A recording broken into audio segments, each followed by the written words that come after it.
手指头接上了，接上了。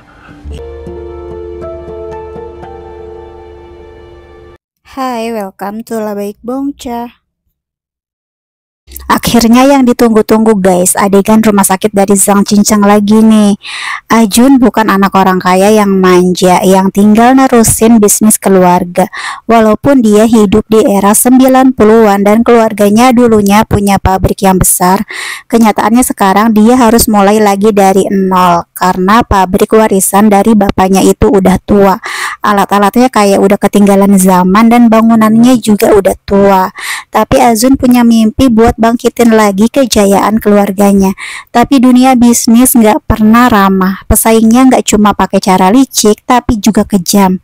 Di suatu malam yang sepi, orang-orang suruhan pesaingnya menyergap Ajun di jalan. Dia dipukuli rame-rame tanpa ampun. Parahnya lagi, satu jarinya dipotong. Bukan cuma fisik aja yang luka, tapi mentalnya juga terguncang hebat.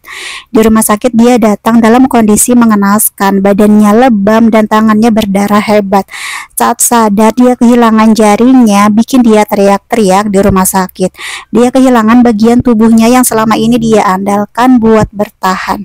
Dokter buru-buru membawanya ke ruangan operasi, dan setelah operasi selesai, Ajun dibawa ke kamar rawat dengan kondisi lebih stabil, tapi dia belum sadarkan diri. Bapaknya duduk di samping ranjang, matanya nggak lepas dari wajah Ajun yang sangat pucat. Bapaknya benar-benar nggak tega ngelihat kondisi anaknya.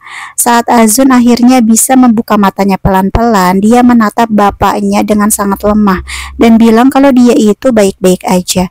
Tapi jelas dari raut wajah dan tubuhnya dia masih sangat kesakitan. Bapaknya cuma bisa menatap dengan air mata yang tertahan, cuma bisa bilang kalau operasinya berjalan sukses.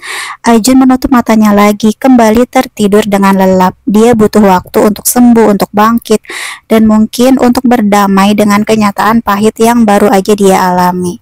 Beberapa orang terdekat Azun mulai gantian jaga dia di rumah sakit. Mereka tahu bapaknya udah capek banget dan butuh istirahat.